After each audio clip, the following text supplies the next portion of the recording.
I'm calling this video the mysterious reason why you're still broke and nothing ever works. If you've ever been in the position where for some reason every e-commerce store that you start never seems to get consistent results, okay, maybe you run some ads and they become profitable and then they're instantly unprofitable again. Or you've been struggling with resistance, right? Something seems to be fighting you. Every time you try and push your store past a certain point, you're never able to make enough profit and you're not able to do what you set out to do in the start. Well, the bad news is this is not an easy fix. The good news is today's video will solve that problem for you. My name's Sebastian. I've scaled multiple 7 e-commerce stores. Now I own a software company that helps others do the same by building long-term sustainable e-commerce brands, okay? And I use this YouTube channel to do that. So today's video is about raw value, okay? It's not edited. It's a very long video. It's going to be probably over half an hour. It's going to be closer to an hour's mark, okay? But basically, it's going to change your life, okay? Because I'm going to hopefully explain to you why it is some people are able to make $500,000 per month from their e-commerce store, okay? Why is it I was able to spend $10,000 per day at a 3.2 ROAS, but for some reason you can't break past like $100 in revenue per day? Okay, so the first thing you need to realize is this, okay? This is $500,000 in a month and you've just met me. Now you have to realize that this is not $500,000 in a month. I've been doing e-commerce now for 7 years, okay? So this took me 7 years to be able to get this store to $500,000 in a month. It took me 7 years to be able to do $100,000 in 24 hours. So this 1 hour long video is not going to enable you to make $500,000 a month, but it is going to explain to you how I managed to do it. And hopefully it's going to sort of explain to you a few of the steps that you need to take and how to realign your brain and maybe some of the things that you've been missing, okay? Now, the only one thing that I do ask of you is if you do enjoy this video, you do like what I'm teaching, you go ahead and click the link below this video because I am doing a free live training where you can actually ask me any additional questions. So the link is actually below this video. It's going to take you to a website that looks like this. Click on this button, put your email address, and we're going to be doing a live training, going through this stuff in a little bit more detail, but it's going to be more applied to you and your business, okay? So first thing that we need to actually do is we need to actually understand what our goals are. I'm guessing most of you aren't original and your goals are $10,000 per month, okay? That's either because you've done the maths and you've decided that that's the goal you need to reach, or more likely you've seen a video by somebody like Iman Gadzhi who's told you $10,000 so many times that you've decided in your head that that is the target. The next thing we need to do is we need to work out, is this profit, okay, or is this revenue, okay? Now, most likely we want to go for the profit mark. So I'm going to explain to you why you're struggling to hit $10,000 profit per month really quickly, okay? The reason is, if you're running an e-commerce store, this video is targeted to e-commerce business owners, but if you've just got a business with a website and you're not selling things on Shopify, it's also semi-applicable to you as well. Now, if we've got a business, an e-commerce store, right, most people when they start out try and sell a product for $30 to $50. So we're going to say we're selling a product for $50, okay? So we want to make $10,000 per month, which means we need to have 200 sales, okay? So 200 sales. That is, if we actually calculate that per day, that is only 6 sales per day, okay, which is only sorry, I've got my calculator in front of me, 0.3 per hour, okay, which actually doesn't seem too bad. But wait, that's not the full picture, because most businesses, okay, most e-commerce stores at a low level scale like this, if we're making revenue, that is fine. But if we're making profit, we'll make a 20% profit margin, which means from a $10,000 per month e-commerce store, you should be making $2,000 in profit, okay? 2,000, I can't, honestly, it's too late. $2,000 per month in profit, okay? So here's why I'm going to explain to you why you're in a much better position than you actually think you're in. Because most people when they start a business, for some weird reason, they have got it in their heads that they need to get to $10,000 per month super quickly. But realistically, the only really thing that you need to do, right, I'm assuming you have a job, is replace your income. Okay, the reason you want to hit $10,000 per month in, 1 month or 3 months is because you want to prove to yourself that you can make money from your business. Because if you can't make money from your business, what's the point in starting a business? So what you're doing is you're rushing and you're building your business too quickly. So here's what you actually need to do. You need to realign your goals, okay? The first 3 months of the year, this is the most important. Okay, this can be starting from whenever. This can be starting from like January. It could be starting from March or June, whenever. But the first 3 months out of a trailing 12 months. The final month, we have a goal, and our goal, this is an aspirational target. This is $10,000 per month, okay? You need to move your aspirational goal to later down the year. You need to say, okay, well, actually, I am willing to forego the 3 months to hit $10,000 per month, okay? This is going to take me 12 months, and that is just the reality of it. Some people will hit $10,000 per month quicker. Those videos that you see where somebody says, I've hit $10,000 per month in my first month, first of all, that's not per month, that's $10,000 in 1 month. And second of all, those people have got a lot more experience than you. Okay, if you're watching this video, you're procrastinating, either you're supposed to be working right now or you're actually trying to work out how to start. Either way, you're watching this video because you don't understand everything you need to know about starting your business, okay? So it's illogical to assume you can hit $10,000 per month as quickly as some other people, right? If I started a business, and this is not to gloat, if I started a business, whatever it is, e-commerce or not, I could hit $10,000 per month significantly quicker than a lot of you. And that also applies to myself, okay? I could hit $10,000 per month now much quicker than I could do a year ago. And that's literally just because I've been compounding information and growth, and I understand now where not to go wrong and how to fast track that process. So you need to understand that when you're starting out, that's not going to happen. But your most important goal should be to replace your salary, okay? First thing that we need to understand here is if you're working a job, you should not be aiming to quit your job when you hit $10,000, okay? You should not quit your job until you hit your salary, okay? Whatever your salary is, plus ideally 50% profit for the last 6 months, okay? If you have maintained, if your salary is $1,000 per month, which is obviously very, very low, but if your salary is $1,000 per month, you need to be doing $1,500 per month in profit for the last 6 months.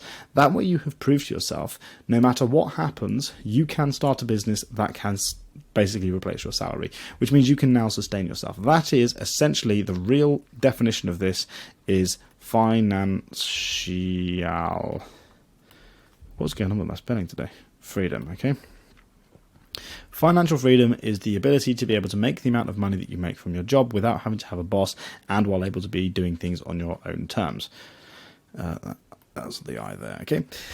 So that's goal number one. And realistically, right, you can do this in the first 3 months. And that is really what you should be doing. Okay. And here's why $10,000 per month or $10,000 is actually not too bad. Okay. If you can make 200 sales in 1 month or 6 sales per day with a 20% profit margin, and I can show you how to increase this in a minute, you're making $2,000 per month. Okay. Which is on average most people's salary. Okay. In the UK, the average salary right is going to be anywhere between £2,000 per month, maybe to like £3,500 per month. Okay, this is like in London. Okay, in the US, the average salary is going to be significantly higher. I'm just guessing here. I'm saying $2,500, and this is a comfortable salary. Okay, I know there's people who are making less, but this is a comfortable salary to $5,000 per month. Okay, so you need to work out where you are within this range, and you need to work out how you can make as much profit as possible. Okay. And there are ways of increasing our profit margins. Okay, we'll go through that. Like if we can get this to, 30% or 40% profit, we need to make less sales. We can make more profit from each individual sale. We don't need to pay for ads, those sorts of things. Okay, so now we have an understanding of how much money we need to make from our business. How do we actually make the business? And why is it nothing ever seems to work? Okay, so this is a little graph that I've created to try and explain to you the problem that you're having, okay? Most people, when they start an e-commerce business, they make, a little bit of money in their first month. They make a few sales in the first couple of days. So they're like, cool. Now we're making some good sales. We're going to scale that as quickly as possible, okay? And this is because you've shown yourself that once I'm making money, once I'm making profit, if I can just double my ad spend, I will make double the amount of profit, okay? Our brains are not very good at understanding exponential growth, so we just look at things very, very linearly, and we say, right, if I well, it's not necessarily linearly this way, but if I double my ad spend, then I'm going to make double the amount of profit, okay? That is not necessarily the case. The reason people are able to see those sorts of results is because they've put in the work for a long period of time, building foundations for their business, okay? And this is like a lot of the stuff I'm going through on the live training.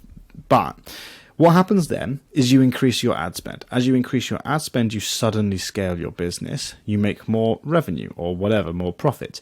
But the next day, you don't make any more. You try to scale your ads a bit more and you don't make any more profit. You've now reached a threshold. This is like your limit that you've reached. Then the day after that, for some reason, okay, no matter what you do with your ads, you tweak your ads, you try and change some ads, you try and change your copy on your landing page. For some reason, the day after that, you make less profit than you did the day before. Maybe you're making a loss on this day, okay, that's why it's red. Day after that, hey presto, we're now making some profit again. But the reason we're making some profit again is because we've turned off some of the ads.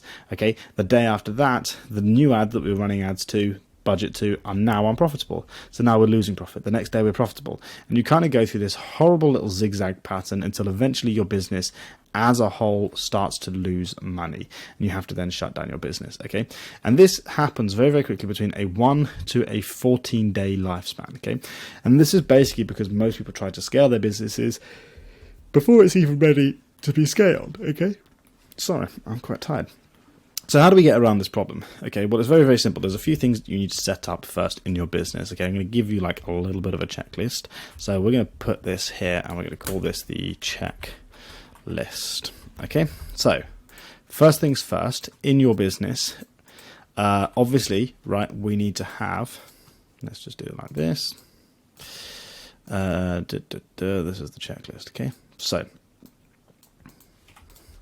have we got a proper fulfillment strategy in place? Okay, and when I say fulfillment strategy, I mean more, well, I'll go through them individually, but I mean more than just having somebody shipping out the orders. Okay, do we actually have a system in place that's going to enable us to fulfill those orders consistently every single day within 24 hours? Okay, do we have a customer support system set up? Okay, and these are all things that you're probably rolling your eyes at right now, being like, what is this guy talking about? There's no point in setting this stuff up, it's not going to make me any sales.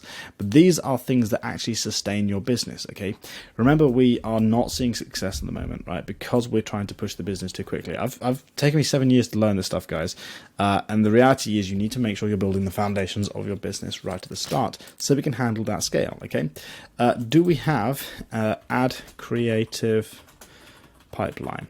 Okay, in other words, do we know where the next ad creative is coming from, and also do we know why we're creating those ads? Okay, do we have a list of angles / hooks for those ads? And I'll go through angles and hooks in a minute. There's some other bits and pieces which are kind of important, and this is basically systemizing stuff. Okay, and you'll see why in a second. Do we have new product launch? This can just be ideas, okay? This is literally just knowing the route that the business is going to take. And do we have a sustainable product page? Okay, these are kind of like, from what I can think of, the most important things that you should be focusing on. Okay, so first of all, copy this checklist down, take a screenshot, and we are going to work our way through this checklist. Fulfillment strategy, this is quite a simple one to get set up. We don't want that, we want this. This is quite an easy one to set up. And basically the fulfillment strategy is making sure, okay, right, fulfillment needs to be done very, very quickly, and this ties back to customer support and lifetime of the business, but we'll get to that in a minute. Fulfillment strategy is very, very important in one way. Okay, when a customer buys from your store, you need to make sure you get the item delivered as quickly as possible. Okay, now you have a lead time of so when you're delivering a product to a customer, okay, there is a timeline for that product to arrive. Okay, and this is typically what it looks like. Within the first 3 days, this is processing. Okay, processing.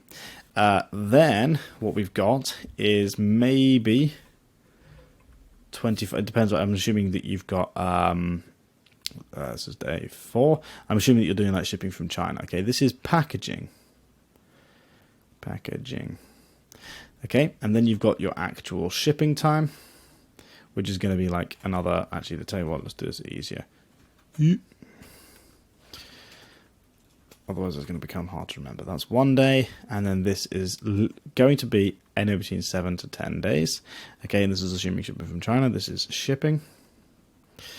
And then obviously you've got delivery on this day. So at this point, it's been delivered. Okay, Tell you what, let's just make it the whole thing, okay? Because it just seems silly to add in using the product afterwards.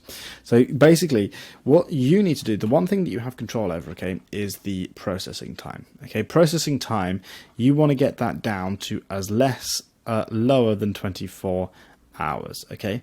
Because when a customer orders their product, if you can say to them that order has been packaged and has been shipped within 24 hours, you're doing quite well, okay? The biggest problem that most people face when they start a business is they get some orders coming in and they're like, ah, cool, I've got some sales coming in. What I'm going to do now is I'm going to wait until I fulfill those, okay? I'll do like a batch of them. I'll get like 10 orders and I'll fill them out. Or you're getting like 5-10 orders a day and you're like, cool, I'll get those shipped tomorrow, and then inevitably something comes up, so you don't, so then you leave it 2 days.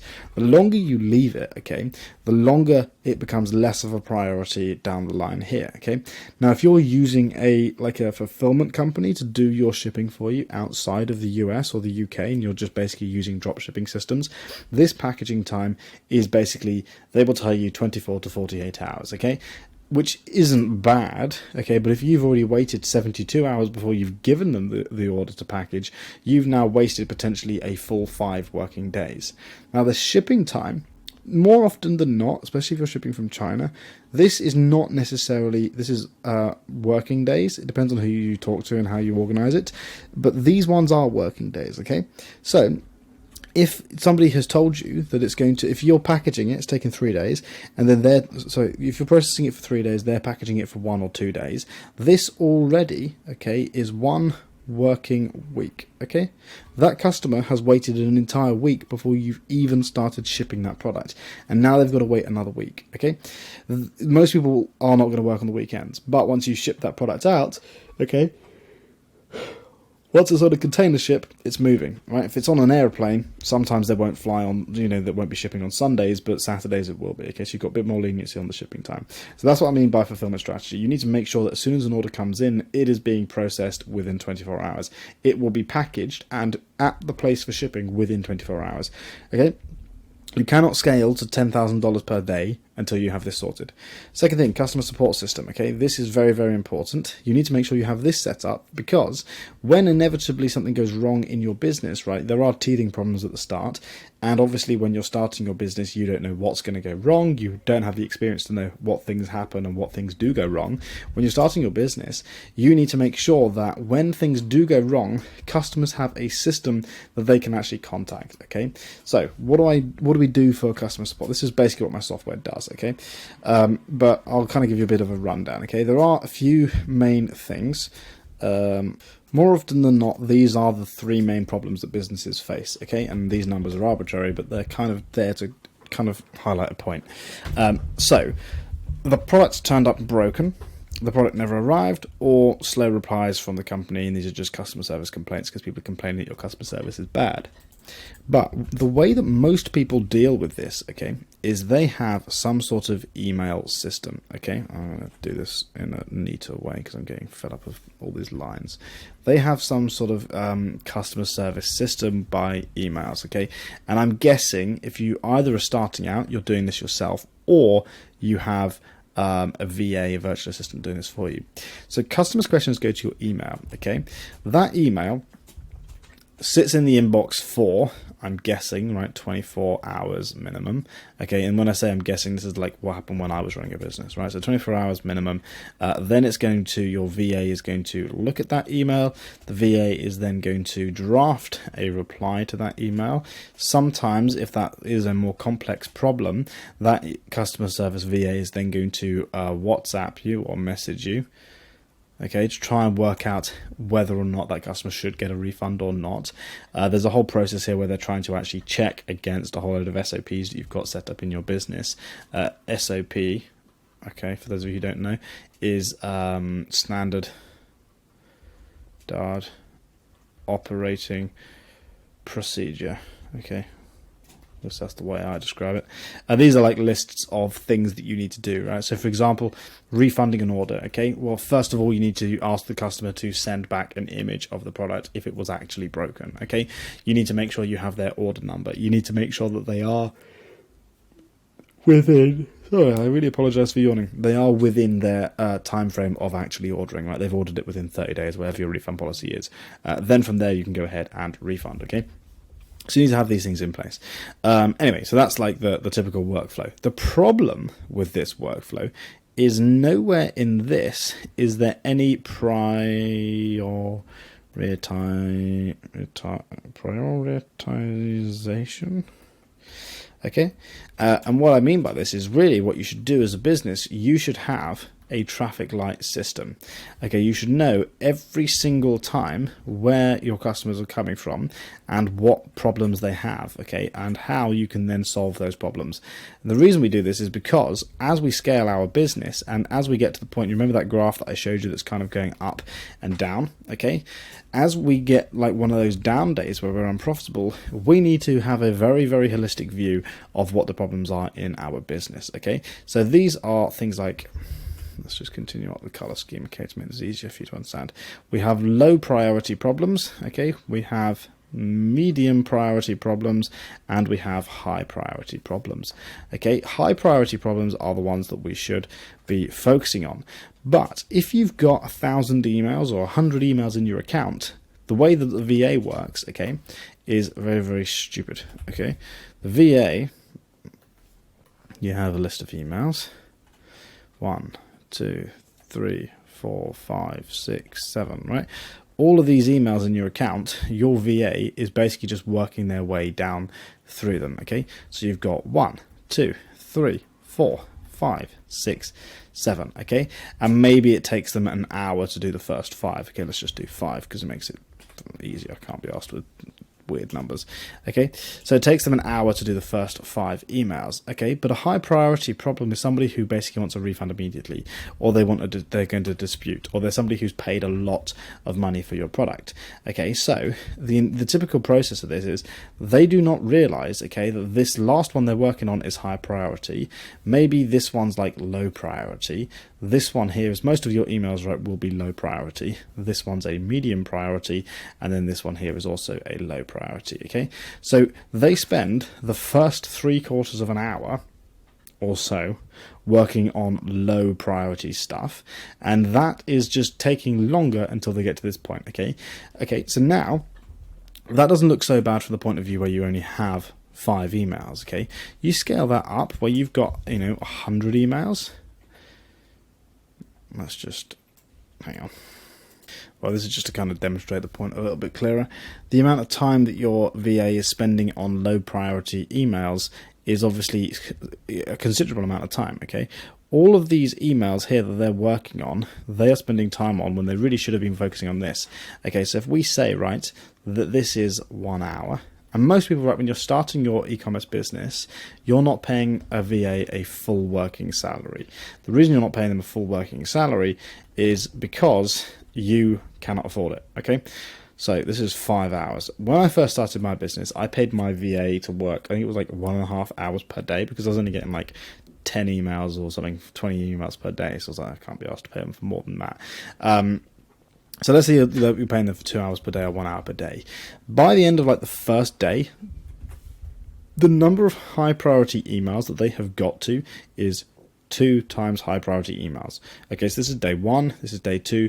By day 3, they have dealt with all of those high priority emails. Okay, so somebody who sent in this email, okay, once they've sent that email in, there is a potential wait time of 3 days. Okay, because don't forget, right, it's not actually linear, because out of these emails here, some of these are replies from previous emails. Okay, so there's conversations that they need to follow up with. So what's happening is somebody sends in a high priority email, which is something like, I need a refund, my product broke, or I'm going to dispute if I don't get a refund, something like that, which can potentially cause your business to fail, is not being processed until like day 3, because your VA is, for want of a better word, thick, and they just work on these ones. They just basically work their way down the list. Whereas what you need to do, and I'm not going to draw the whole thing out, right, but you need to have a system in place where it actually categorizes and orders all of the emails. Okay, so you have like the high priority emails are worked on first, okay, and then the medium priority emails are worked on second, and then the low priority emails are worked on last. Okay, low priority emails are typically things like people have questions about how can I track the order from my product, or when does it, what's the shipping times, or can I tumble dry this jumper, something like that. Okay, so now what actually happens, right, within the first hour, you have had somebody deal with, or you have dealt with, all of your high priority emails. Okay, now this is basically the ultimate customer support system. Okay, because that way it means when you scale, if you get 100 emails coming in per day and 20% of them are high priority emails, you are making sure that the only thing that you're focusing on at the start of the day is those high priority customers, because those are the ones that are going to cause the problems in your business. Okay, and most people don't have this, so they have their email set up like this, which is just going to take them forever, and people are just being left behind. Okay, so how do we actually do it? Well, this is basically what my software does. If you're not coming to the webinar, which is the link down below in the description where I'll talk you through this in a lot more detail, I will leave a payment link where you can actually get set up for this as well. But basically this software is going to prioritize everything, but also, right, these things here, these are low priority, right? These are basically FAQs. Okay, and what I've noticed throughout the years of doing e-commerce, more often than not, people who actually run a business, right, people who more often than not, when you have customers coming into a business, they cannot be asked to look at your FAQ page, they cannot be asked to go to your website and find this information, because it's easier for them just to send you an email and then complain to you when that email is not responded to, and then complain to you when they haven't got a result or an answer to their question. Okay, it's the same thing happens like at jobs. Okay, how often have you been working and somebody has asked you a question when they can just have easily have gone and found out the answer themselves? So basically what happens is you get your inbox flooded with FAQs. What my software does is it gives opportunities to customers, just basically builds an entire support hub which allows them to get access to these FAQs either by reading the website or by asking questions to a chatbot which will give them the answers, and then it will also gather support tickets from customers' conversations, prioritize them and put them in order of priority so you can work on the important ones first. Basically it takes away the whole point that you need to have an inbox, and then you can actually use AI to generate responses, right? That is like an overview of what the software does. But the point is, you don't have to use my solution. You need to have some sort of customer support system. That means that when you scale, you're not going to run into all of these problems, and a customer support system that can be handling all of these problems at scale. Okay, Add Creative Pipeline. Add Creative Pipeline is also very important, and it ties into angles and hooks, so we're going to do them both at the same time.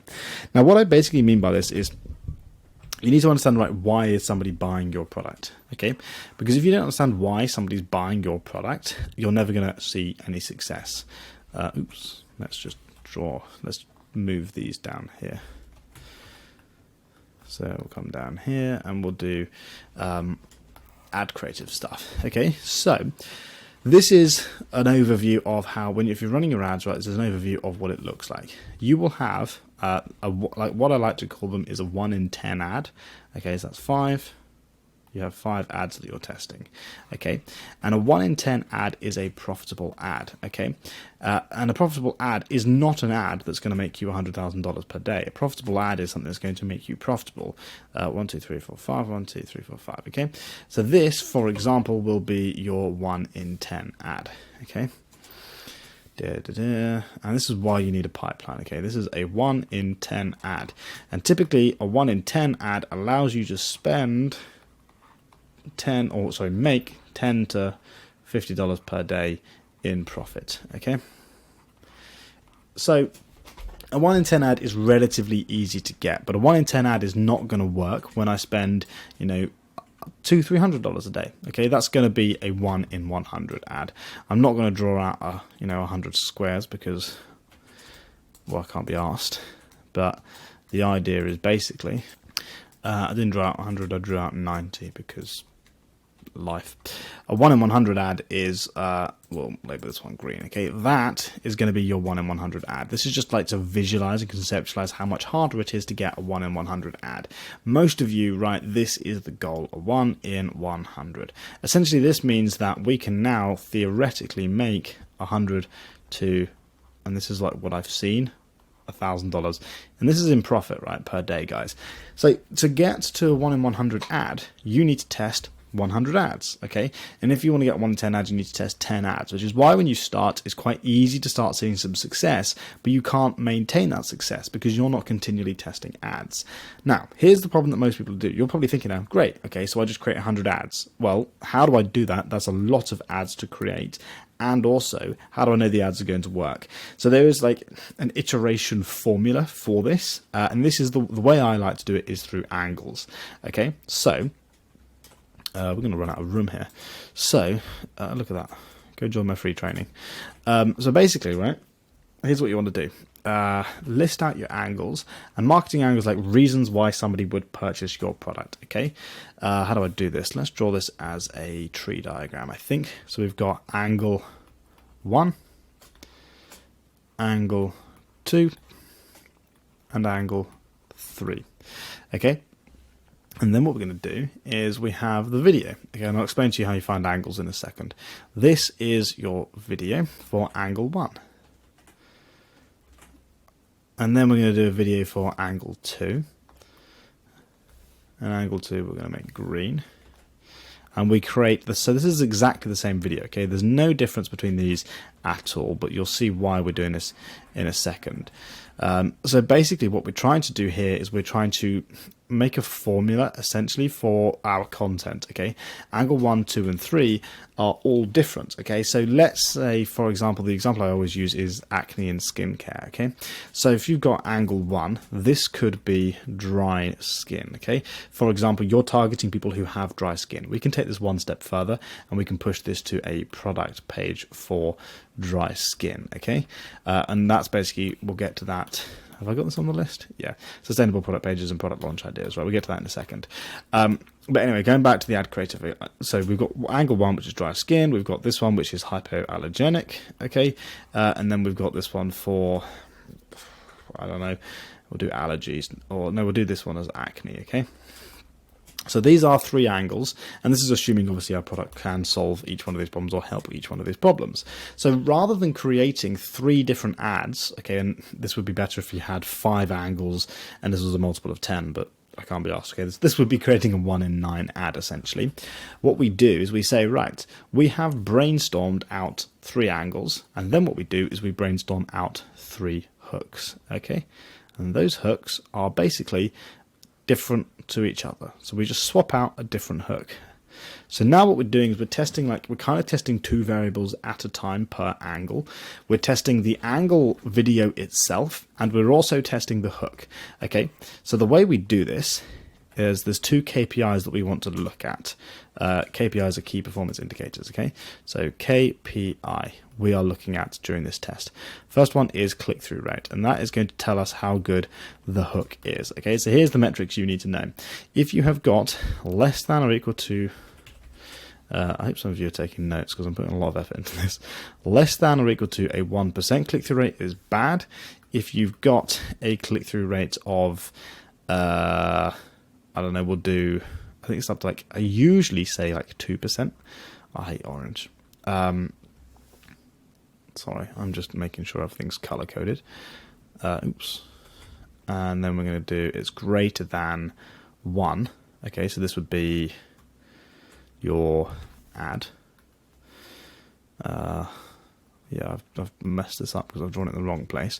Greater than or equal to 1%. Let's make this easier to understand. Okay, ad is, so a bad one, just to reiterate, right, a bad ad is less than 1% click-through rate. A mediocre ad is between 1 and 2% click-through rate. And then like a very good ad is going to be greater than or equal to a 2, greater than 2%. Or ideally, right, you want to go for greater than or equal to 2.5%. Okay. That is basically how we test the first one. So that's how we test the hook, okay? Now, how do we test the angle, okay? Well, there's 2 things that we can do, and this is assuming, right, we're just pushing everything to the same landing page. We're going to use, how do I'm going to remind myself, UTM, okay? We'll come back to that in a second. Okay, so the next thing we need to do is we need to track the retention, okay? I'm going to put retention here, okay? And again, I'm not going to write out the whole thing, but essentially for your retention curve, you want to have, and on Facebook ads, right, you can actually see the retention curve of your ad if you're running a video ad. I don't know if you can see it on all platforms, but you want to make sure that you have a very good retention. Okay, a bad retention curve is going to look something. No, it's not. Bad retention curve is going to look. Tell you what, let's just do it like this. Is going to look something like this. And it's just going to peter out. Okay, that is a bad retention curve. You want to have a good retention curve. Okay, and also what you'll notice is the better that your hook is, the better your retention curve is. Right? If you do anything to do with organic marketing, you'll kind of understand this already.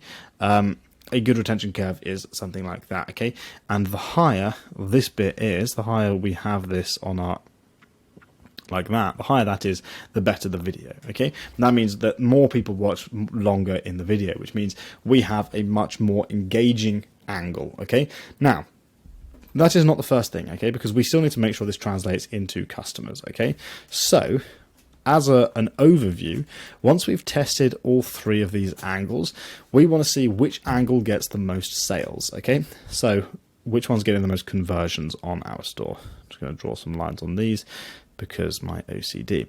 Now, there are obviously ways of tracking this. Facebook Ads Manager has a tracking system in. They will track the ads for you. I don't trust Facebook tracking ads, which is why I wrote down UTM. Okay, so what you can do is you can have your URL, HTTPS, your website. When you put your ad.com, okay, and then at the end of your ad, if you put, why am I writing on an angle?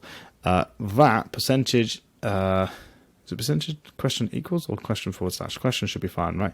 UTM source, and you can put like Facebook ads, question mark, this would continue, right? But I'm going to go onto a new line. Facebook ads, and then you've got UTM underscore medium. And then this is going to be, and you can actually do, you can be dynamic, but you know, it can't be asked. So we're going to do add set. And then we've got UTM source medium, and I do content equals add. Okay. So obviously in here, you wouldn't write ad, you'd write the ad name or the angle, right? So I would actually write in here for ad, and this is what we're trying to track, right? The ad set would be the audience, which is basically broad, no targeting, just demographic targeting. For the content, right, the ad, I would do this structure here, okay? So ad equals the name of the ad, okay, which should be labeled your angle number, right, or angle 1, okay? Don't put hashes, it won't work. So we'll do angle, so let's not confuse you. Let's just actually write this out, okay? So we'd have dry, for example, and then we would have hook 1, okay? We would have dry hook 2. We would have acne hook 1, okay? Now when somebody clicks on our link, they can see this in the top bar, but they're not going to be looking at it, especially if they're on iPhone, right? But it means now we can actually track within Shopify which ones have been making sales, and it's just another way for you to track things, okay? It doesn't track 100% of the time, but it does track quite a lot of the time. So now we can actually see which one of our ads is getting the most sales. So we can actually see, right, if we actually draw a pie chart again, right, out of this pie chart, we can see, first of all, what colors did I make these angles? Blue, green, and orange, okay? So blue is making the least number, okay? So we've got here, everything has to be perfect. It has to be really pretty. So blue is making the least number of sales. Green is making the second least number of sales. And then orange is the acne one, which is making the most, okay, which is the reason I said that is because it probably will do. Okay, so now we can see which angle is working the best. I am going to get this right because it's important to me. And basically the principle of this basically means that now when we create our, so this is our 1 in 10 ad, when we create our 1 in 100 ad, we essentially have a formula on how we can create 100 ads, okay? Because we can say, right, we're going to do away with this angle, so we don't need the dry skin angle anymore.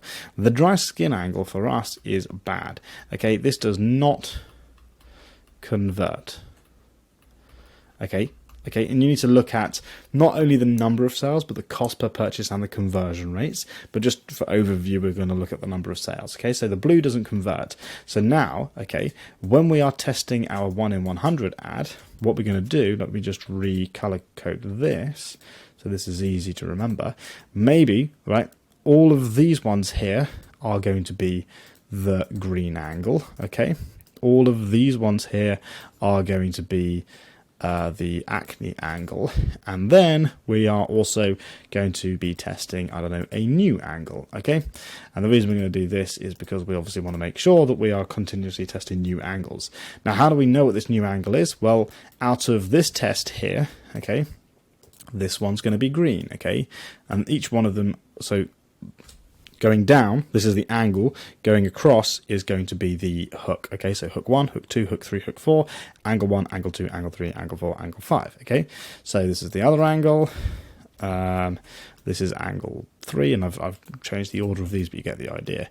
Okay, so out of these, this will gradually become your testing campaign for your ads. Okay, so now what we see is that this ad here is not converting. This angle doesn't convert. So we don't turn it into a 1 out of 100 ad. This converts, and this converts in the 1 out of 10 campaign. Okay, so now we can actually transition these into a 1 in 100 campaign. Okay, and it gets better than this, okay, because what you can actually do is you can say, right, out of these ones, which ones of these convert? So if these ones convert in a 1 out of 100 campaign, we then move those into a 1 out of 1000 campaign. Okay, and that's generally the rough idea on how you want to be testing your ads. So we're going to get on to the product launch strategies now. Okay, so product launching ideas and sustainable product pages. This is kind of like 2 in 1. Actually, tell you what, we'll skip to the sustainable product pages first, okay? Because this one is kind of tying back to this stuff. And I briefly touched on this earlier. Essentially, the goal here is to say, right, we have got multiple different angles. How do we get up with these angles? How do we find these angles? And these angles are essentially, there's 2 ways of looking at this, right? You've got limiting beliefs, okay, is like the first set of things that you need to focus on. And then you've got like, there's a word for it which I can't remember, but it's like reasons to buy is what we're going to call it, okay? So essentially limiting beliefs are, the way I like to describe limiting beliefs, and other people will do different things, but essentially limiting beliefs are things like why they haven't bought before. So from acne-based products, these are like never worked, okay, or it'd be like bad, I'll tell you what, you know what, I can't be able to write out the whole thing, side effects, okay, right, and there are like a whole load of limiting beliefs, but these are things that are stopping them from purchasing a product because they have been burnt before, right, at least for the description that we're talking about. And then like the reasons that they're going to buy, okay, these are like they're tired of looking that way, they're being, yeah, I don't know, like bullied, or it's uncomfortable, okay, it's draining. These are emotions that they're feeling from this, okay? These are reasons why they want to buy and solve the problem. These are things that are stopping them from buying the product, okay?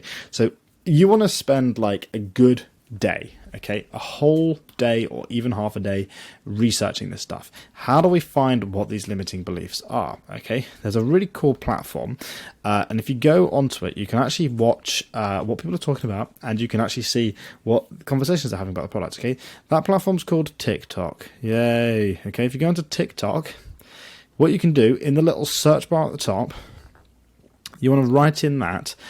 For example, right, for acne one, I put in search terms like I hate my skin, okay? Different search terms to find different videos. You want to look for videos with greater than 500,000 views. Okay, we're not looking for this for content ideas. We're looking for this for product and market research. In the comment section of that video, what you'll notice is a lot of people... That's a comment. A lot of people will be talking about problems that they've had, right? So they will be saying things like, it's emotionally draining. Excuse my handwriting. Emotionally draining, or I cried whatever, right? These are all reasons and problems that people are discussing with their friends, they're discussing with other people because they like to feel part of a community, right? So these are all ways of finding these reasons to buy and limiting beliefs. Limiting beliefs, it's easier. Okay, if you want to find limiting beliefs, I would use search terms like fix acne, okay? Or I would look for specific products, okay? I can't remember the name of the product off the top of my head, but whatever, okay? This is the prescription, this is the name of a prescription product. Put that into TikTok, see the most viewed video, see what people say about it, right? And you'll see people who will say things like, this never worked, okay? Or another good one for acne is, right, acne just came back. Okay, so now what we've done is we've created a list of all of these things. You then need to prioritize them, put them in order of which ones are most important, which ones are going to be the biggest reasons to buy, the biggest emotional movers or whatever to make them buy, and then also the biggest limiting beliefs, okay? And we can then take all of this information and we can put this into a product page, okay? So when we write our product page, the way that we need to do it is this, okay? Now, your typical product page on Shopify is basically an image, okay? You've got some sort of title at the top, you've got your pricing, okay, whatever, you're selling it for $100, then you've got like your buy now button. So first thing you need to do, this headline here needs to change. This headline needs to be a reason for them to purchase. I think I went through this in another video. I'll try and write it out again. So this needs to directly call out the problem that they're having and how it's going to solve their problem, okay? So in this case, let me find the example. Okay, so I wrote this down in, actually this is part of the free course, so if you join the live training you get a free course and I sort of explain this in a lot more detail, right? But tired of acne, tried everything, emotionally drained. This natural weird remedy clears scars in days with 0 chemicals, okay? I would actually put this down here. Just put that like there. And this bit here I would probably write just a very simple headline, which is like natural acne cream, okay? Make something better, but it's got to be descriptive and also show the results that it can get, because you don't have as much room. This section here, what we do is we create what's known as an advertorial, okay, or at least we're going to try and create an advertorial. The advertorial basically follows a very simple structure of a story, okay? So the story that you're trying to tell people, I always recommend, if you don't know how to do this, start off writing from the point of view of your customer. So first of all, the status quo. What is it like? What was it like when you first started or first wanted to solve the problem that that customer has? Okay, so the example I use in this situation is, as somebody who's had acne when they were younger, when I was 14, I remember going to the dermatologist with my mum. I went to the dermatologist because I had acne, and I spoke to the dermatologist and they recommended this one specific product. I said, at the time, I was like, this is going to be great, this is going to solve all of my problems. I was really excited, so I applied this cream once a day. Then I started to feel bad side effects. My skin burned. I started to feel sick, or whatever the side effects are, right? Research the side effects. Okay, and the point is you're trying to be relatable at this point. Then I got to the end of my treatment. The doctor told me that I should stop using the cream and see how things went. After that, the acne returned. Okay, that is the status quo. That is the same situation that everybody else has been. You're trying to be relatable. Okay, so now you've got the people on your side. Okay, then you want to go on a journey. Okay, the journey is your journey to discovering the product. Okay, the journey, we've got discovery, and then we've got solution. Okay, so the journey that they've been on is the journey that you've been on, okay? And the idea is you're trying to write out exactly what most of them have been through themselves so that they can relate to you as well. So I decided to go on a journey and try and solve this problem for myself. So I looked at natural solutions because I had all of these bad side effects. I wanted a natural solution. So I tried lemon juice on my skin. I tried honey and peanut butter or whatever these dumbass things are, okay? I tried all of these different things and none of them worked. Then one day I discovered this magical thing, and then talk about that. Then, if you want to, right, if your product is something like a cream, you can talk about the science behind it, okay? You don't want to go into a lot of detail, but you want to talk about, in this point, right, you want to talk about things like, if you can show images, okay, of like the skin looking bad. If you can show, for example, if you're showing like the really good example here is those pore removers for your nose. If you can show an image of the black pores in, and then you can show a before versus an after, okay, image, and then that's also going to really help, so they can see the product in action. And then obviously the solution, you found the solution, and you want to put in here, you want to put testimonials, okay. If you can put testimonials to show proof, you can show how it worked for you, how it worked for other people. I found this thing, I tried it out for myself, it worked. Best part is when I stopped using it, the results were continuous and acne never came back. But don't just rely on me, don't just believe what I'm saying, believe what 10,000 other people are also saying. Here's a load of testimonials. This person I gave it to and they tried the same thing and it worked for them, they got insane results. Excellent, big tick. Okay, so that's kind of like the idea. Okay, and then at some point throughout this, in this section here, and this section here, you can add in your features. Okay, you can add in the problems solved. Okay, and actually the problem solved, right, you want to add that into the entire thing. Okay, and you want to weave this throughout. So basically, by the time somebody's read the entire advertorial, you're going to have a significantly greater retention on that, and you're going to have a significantly greater conversion rate. So essentially what we're trying to look at here is, remember when I did the retention curves earlier for the views of the videos when we were running ads, what we're trying to do is increase the retention curves on our website as well. So when somebody comes to a typical Shopify store, they get bored and they leave, okay? What we're trying to do with our website now is, the theory here is, if we can get somebody to visit our website and stay for longer and basically commit to our website, then we're going to increase our conversion rate, okay? So this obviously means when we have a longer story that people are going to read the entire way through, as they read that story and as they... I'm just going to write this in huge here. Relate. As they relate to what it is that we're saying, they're going to trust us more, which means they're much more likely to convert. Now, you want to take this one step further. What you want to do is this, okay? We've written quite a bit of stuff on this today. Wow, the video is 50 minutes long. I hope you guys are getting value. Like I say, I am doing a live training where I go into a lot more detail and I can apply this to your individual businesses. But I want to take this one step further. You want to say for each advertising angle that you're creating, you now also want to create an individual advertorial for each one of those, okay? And the reason we do this is basically congruency in marketing, okay? Advertorial angle 1, okay? And basically, as a result of this, you're giving your ads the best chance. And the way I can kind of explain this in the best possible way is, when somebody clicks on an ad, right, they've been promised that they're going to see something. There's some headline on there which is promising them, there's some copy, there's a video which is promising them some sort of result, okay? If I'm telling them that the product's going to solve dry skin, let me just write this out, advertorial angle 2, and then let's do advertorial angle 3, okay? And we're just going to put this, we're just going to do this simply, okay?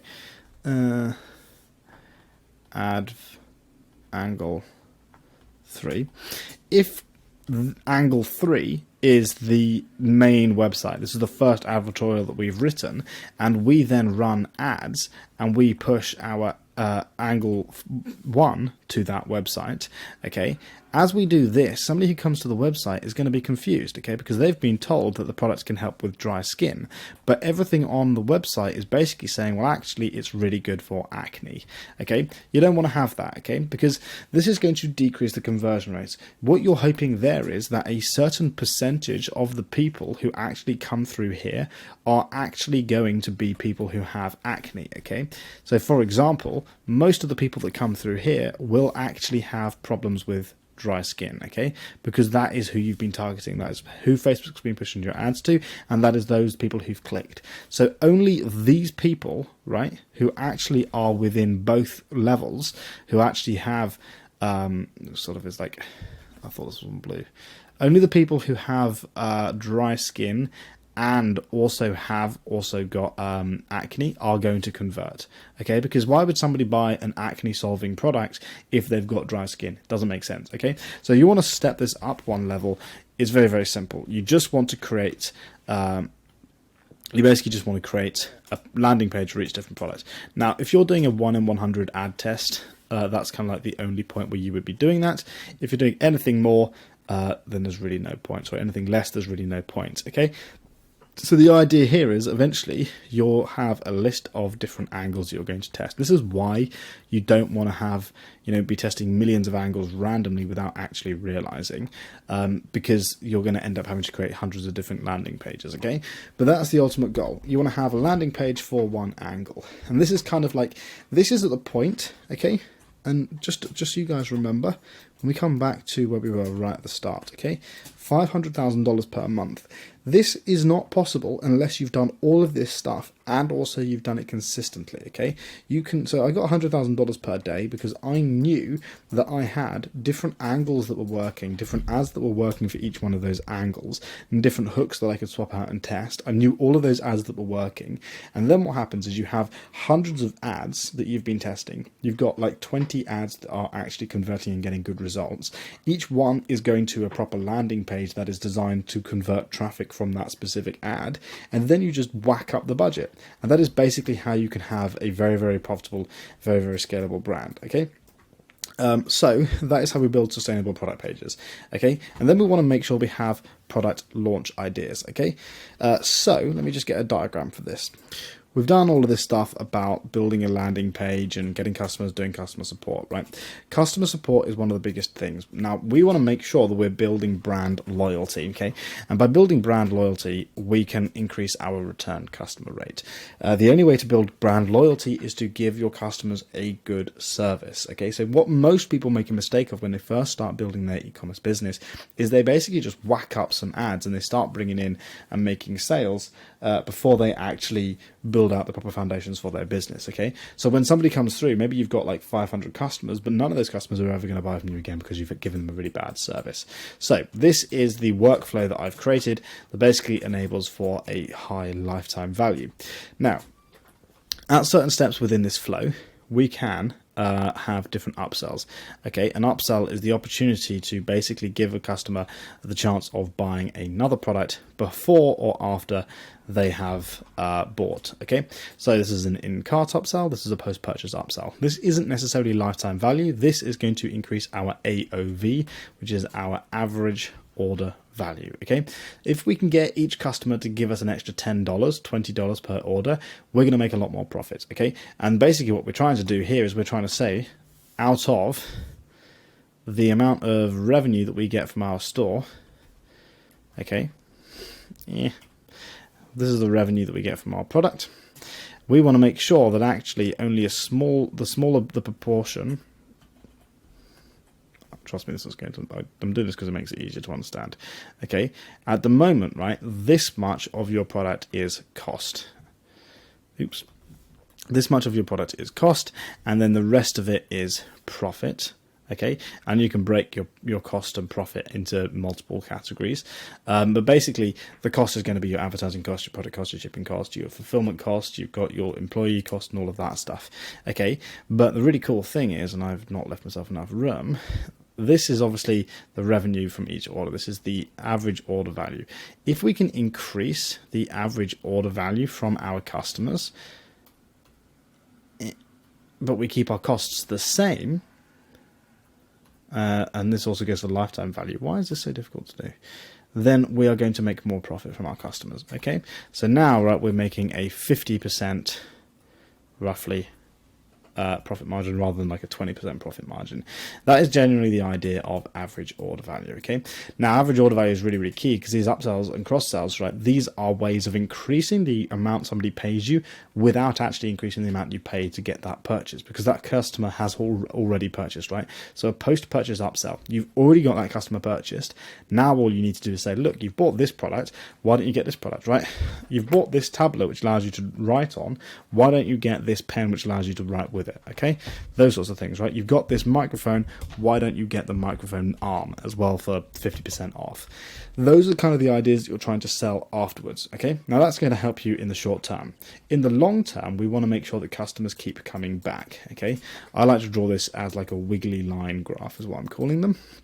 if this is the lifespan of a customer on your store, when somebody comes through onto your store, tell you what, we're going to update it. It's no longer a wiggly line graph. It's a what do you call them? Dotted graph.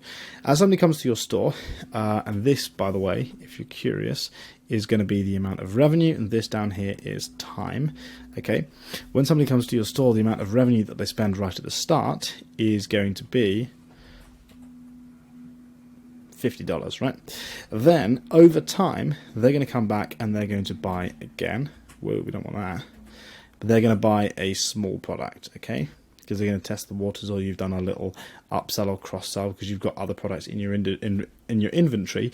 But the main product that they've purchased is this one here, okay? We can turn this into a Venn diagram as well later if I can be bothered. But what you need to do is to increase your lifetime value is multiple product launches, okay? Which means throughout the year they're going to spend the same again, okay? And they'll be like dotted around. Maybe here they'll spend this much or this much or this much, okay?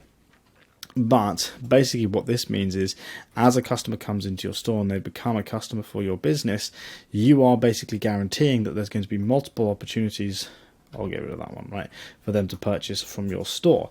And they're not going to purchase the same product multiple times unless you have a perishable item. If you're selling an acne product, they're not going to buy it again unless A, it worked, and B, they used it up once before. Okay, so the only way of doing that is with product launches, okay?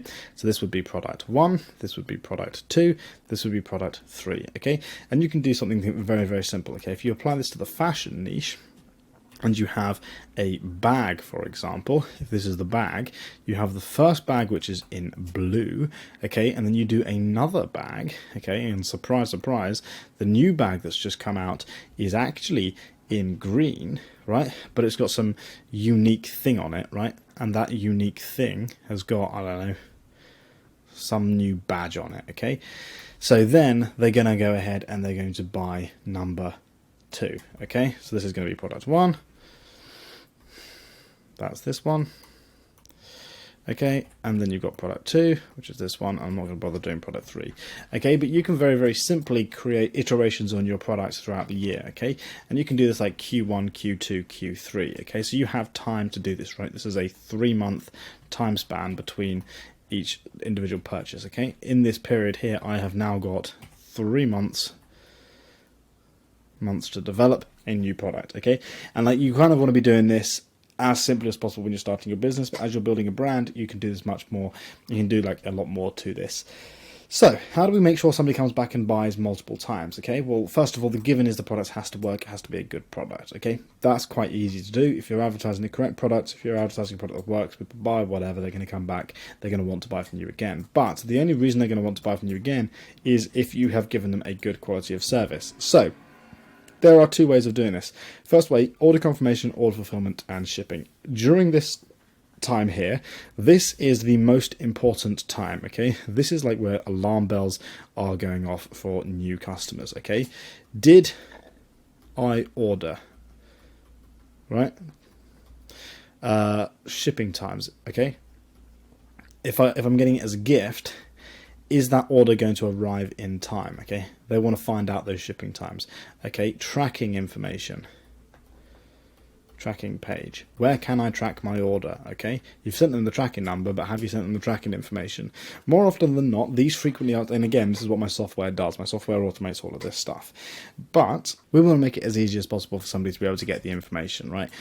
Most people cannot be bothered to go ahead and check their email or go to your website and find the FAQ page, scroll down, click the thing and find out. It's easier for them just to email you, okay? So you need to have a system, and like I say, my software automates the entire thing, but it's easier for you to have a system that doesn't require you having to email and answer all of these customer questions one by one in your email, okay?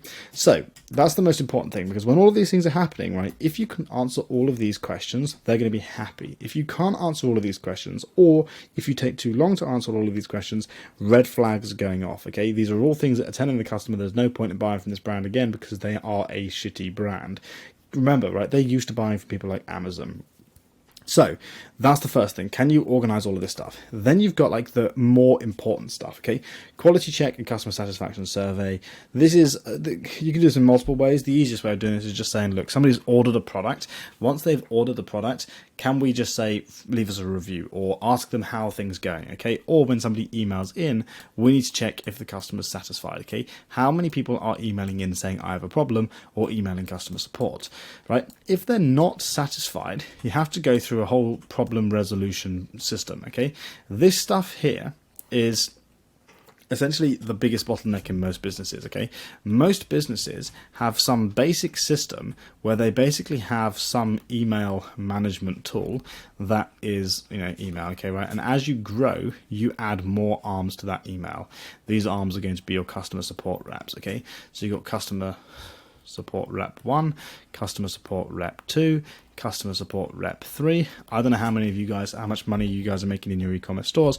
There will be people in here making 100 grand a month. There'll be people in here making 5 grand a month, right? As you scale, you're getting more and more customer support reps, okay? And here's the really bad thing, because you're paying, $500 a month for this one. Maybe this was the first one that came in, so you're paying them $700 a month, and then you're paying this one $500 a month, right? So you're paying a total of $1,700 per month for your customer support reps. Okay, not to mention, right, your customer support reps are dealing with things like this, with things in the wrong order. Okay, so that's the way they do most things. And then again, right, coming back to this stuff, there is no way of you categorizing these problems, right? You've got low, medium, and high priority problems, but out of these high priority problems that you've got, what categories are there? Okay, you've got, broken, you've got refund, okay, you've got like billing issues, maybe they've been charged too much, you've got shipping, okay, maybe it didn't arrive.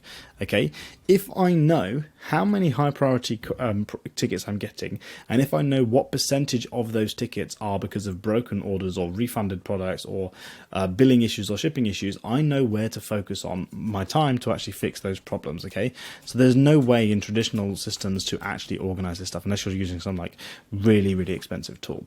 Okay, so once we've done that, we're going to resolve that problem. And then obviously we need to do a follow-up survey. Once that follow-up survey is done, we then ask the question, is the customer satisfied, yes or no? If they're not, we escalate to higher support. In this case, there are multiple ways of doing this. Most people, when they're starting out in business, are doing customer support themselves, so you are the highest level of support. If you're not, you'll have your VAs basically raise it to you, and then you will deal with that personally, okay? Which now means you're spending time on that stuff, which is a pain in the ass. If they're not satisfied, if they are satisfied, thank you message, loyalty program. This is like, sorry for wasting your time, sorry for causing problems. Here's a 20% off discount. Go ahead and buy, or here's a free product, or here's 80% off your next order. Okay, the priority here from the loyalty program, this is to get them buying. Okay, because, right, if we have got them coming through this thing and they've had a whole load of problems and we've resolved that issue, and then the outcome is they buy something else from our store, that is the ultimate win. Somebody who was annoyed at us beforehand, that's now come through this entire pipeline, is now happy, so much so that they've bought. That customer is a customer for life, okay? And that is the ultimate goal that you need to get to, okay? Finally, collect feedback, analyze the feedback, implement improvements, right? This is having a look at those categories that I listed out earlier, right? That's basically looking at this traffic light system. Working on, okay, right, well, actually, most of the people in here have actually had shipping issues, so we need to make sure we get our shipping time down. How do we do that? Well, maybe we offer the opportunity, or we increase our prices, or we add paid shipping as a default, so they have to get it quicker, okay? Whatever it is, you need to then implement those solutions, okay? As a result of that, your return customer rate increases and you increase your customer lifetime value. So this is the result. When you get happy customers, they keep coming back and buying, okay? The more people that buy from your store, the better you are going to be, okay? And this is why I built my software company, because I spent so many years trying to build a long-term sustainable e-commerce business. And I was going through that horrible curve where you first start building your business, and then within like 3 weeks, once you've built your business, it's going to grow, and then it's going to die, and you've made negative money, okay? And that's basically why I did it, because I wanted to find a way of making sure that customers were happy, and if customers were happy, they would come back and buy. So that is probably everything I have time to go through in this video. I appreciate it has been a very long video. There's a lot that I've been going through, but basically, when you want to scale to the point where you're doing $100,000 per month, or $500,000 per month, or 50 grand a day, or whatever your numbers are that you want to reach, if you want to get to that point, the point is you have to change the way that you're looking at your business, the way you're marketing, the way you're building your product pages, the way you're testing things, the way you're gathering data, and the way you're treating your customers. Okay. Now, I am going to do a case study. You see the store here for $100,000 per day. I am doing a $100,000 per day case study. Okay. So, like I said right at the start of this video, below this video will be a link here. Go ahead, click on that link. It will take you to a page. I've retitled it. It's not this anymore, but it's the same. It's just a new case study that I'm doing. It is a hour and a half live training. But what I want to do is I want to apply those methods to you specifically in your business. Okay. So if that sounds like something you want to see, go ahead, click on this button here, save your seat. It's then going to open a big pop-up. Put in your email address and then submit. I am doing one at 7:30 p.m. I do them multiple times a week, so there will be one coming up when you're watching this video. And yeah, let me know what you want to see, but please make sure to show up to that, because I hate doing the lives and nobody shows up because I've spent so much time working on them. Yeah, hopefully that has been useful to you guys. If this is useful, if you want to get access to the software, I will leave a link to it down below. Depending on how many people are watching this video, that link will be down below. If not, then, well, it won't be. But anyway, hopefully this video was useful. I will see you guys in my next video.